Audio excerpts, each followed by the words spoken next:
Early start time, I referenced that in Bill 7069, and I know board members, you've had a couple people that I think have reached out. Mrs.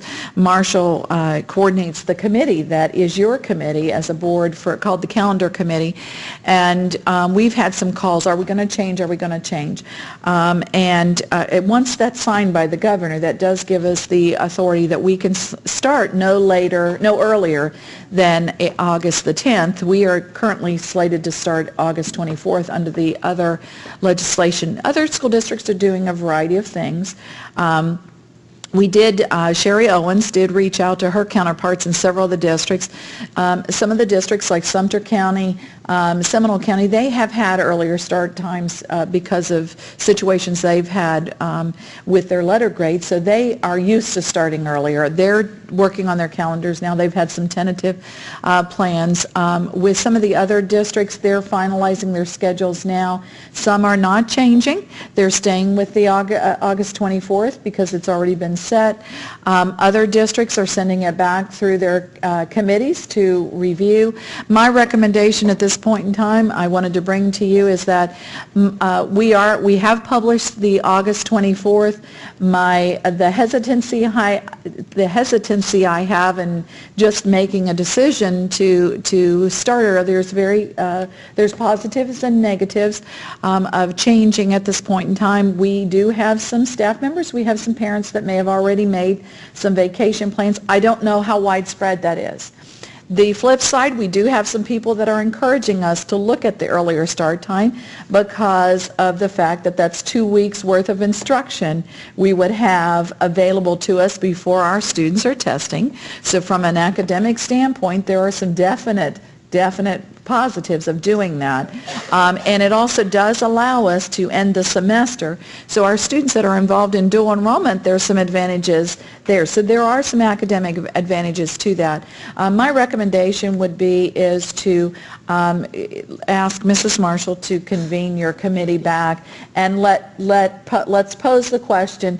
That's mainly parents that I think that you have on that. We always have invited our two representatives from both SEIU and LCEA, so you could get the voice of the teachers and our classified employees at the table and let them weigh that and bring back a recommendation. If you're interested in doing it, again, I am concerned because I don't know how widespread plans have been made.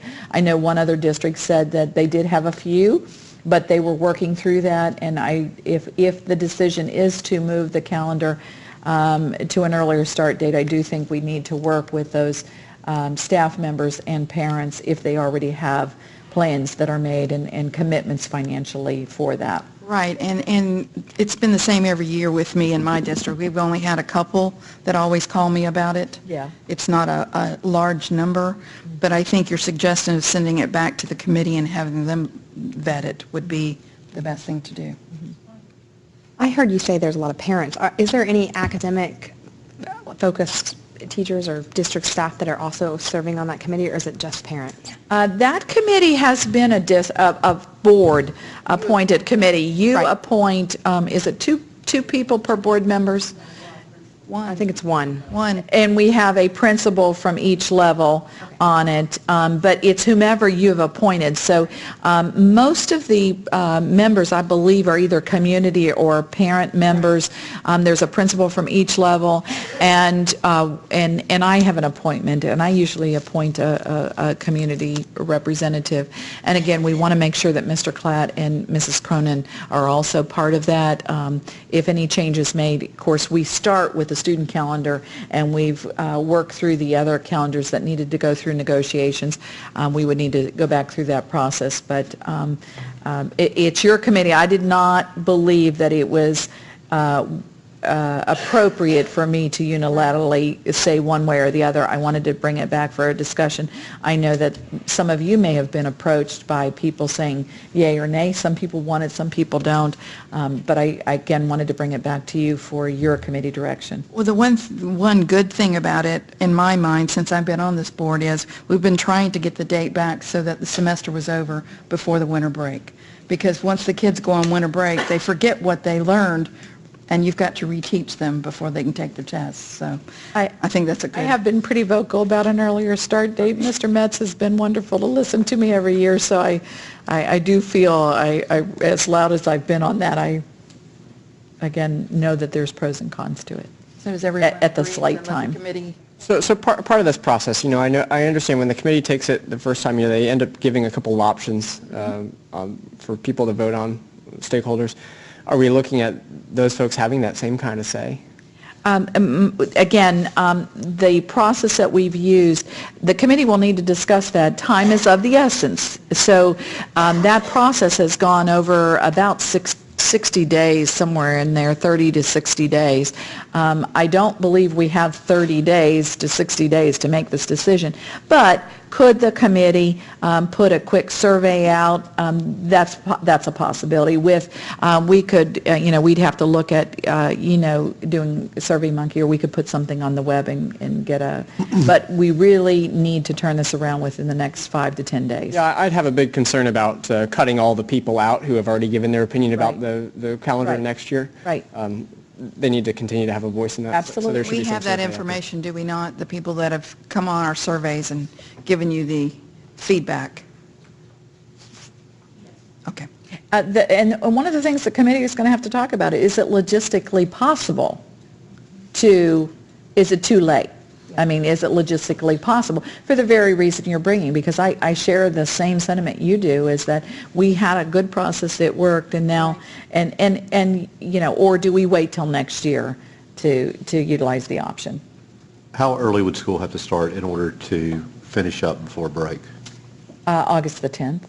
They'd have to start August the 10th. Mm-hmm. Okay. And now, Seminole County, I believe I don't know whether they're starting August 10th or they're only starting a week earlier instead of 2 weeks. The concern, and I don't know what their schedule looks like because everybody does it differently. If we were to start earlier, and you'd want to look if to keep your semesters balanced, it may have impact on like the Thanksgiving time. Right now we have a whole week off. Students have a whole week off at Thanksgiving. When we tried to get the semester done before that, we had the Thursday and the Friday off. So school was in session Monday and Tuesday, or Monday, Tuesday, and Wednesday. So those are some considerations. It's, and it's late in the year. Are we assuming that it's going to pass too? I mean, what would happen if they turned around and said that was taken out? Would we go back to plan before? Well, nothing's sure Right. until the governor signs it or the 7 days has passed. I'm hopeful that it's presented to the governor within the next day or two. Okay. So we would know that answer hopefully by the end of next week. So while this calendar committee is meeting. If you are comfortable with it staying with and don't want to send it back to the calendar committee, we're good with that too. I just didn't feel like I had the authority to unilaterally make the decision one way or the other. My question is, if we sent it back to the calendar committee, we would have to give them some really specific parameters, because they went through this whole process. They came up with 2 options. They put it out to the community to get their feedback, and I know people do like having the week off at Thanksgiving, and families already may have vacations planned for early August to try to change those. In all honesty, I'm almost thinking we should stick with what we have and then do it for next year. And Because the governor hasn't signed it yet either. And we can certainly do that, and that's within your realm to say at this point in time, we want to, stay with the current calendar, and we look at that for next year. I think I'd so. feel differently, but this is the middle of April. Great. School's going to get out the first of, graduation's the end of May. So, there's only 6 weeks left of well, 7 weeks left of school. So I think we may be too late into this school year to have them go back and try to do a lot of work. And I don't know how easy it is to get it out to the parents and to the teachers and to the staff to be able to give their input. I mean, logistically, it is very tough to turn it around. But I wanted to, whatever, if you want it to be looked at, I would say then we need to send it back to the committee. If our calendar's been in place for several weeks, a couple months now, and we've talked about it, and I mean, logistically, it's very difficult to turn it around. My only comment is that if there is an interest up here among you that you want to have it looked at, the calendar committee would be the way to do that. But I'm good with the way it is. I don't know what the harm would be in having them at least get together and have a discussion about it. I mean, there are appointed officials, and then if they see that, especially if the survey shows that if the biggest concern was the week of Thanksgiving, I mean, that's something that we could keep intact potentially. So I don't think there's any harm at this point in having the discussion and then seeing where it goes from there. I don't know how quickly they can get together, though. The only drawback is that during the confusion of, is this up in the air again? Right. That's the only, I mean, that is the Here drawback. already, isn't it? Yeah. No, it is. That's what I'm saying. We're getting questions about it, and we need to, provide good direction in a timely manner. I'd like to see us leave it alone. Okay. I'm on the leave it alone side for this year. Stephanie? I think it's worth a conversation, especially if it's in the academic interest of our school district. Mr. Mathias?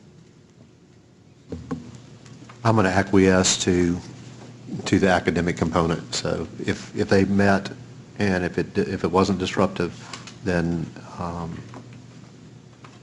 play it by ear from there. So I'm with them. Okay, good. you with who?